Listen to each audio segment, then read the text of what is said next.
I am not a welder, but this is what we're starting with now that I cleaned it up a little bit. Add one booger tack weld there.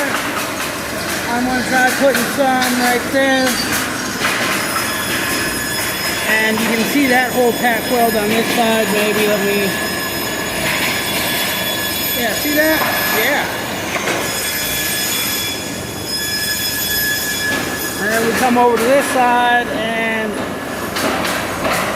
yeah, it's going to take a little bit of whatever, but yeah.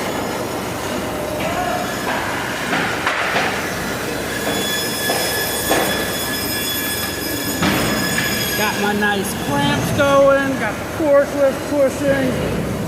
Yeah. That's my tool. That one right there.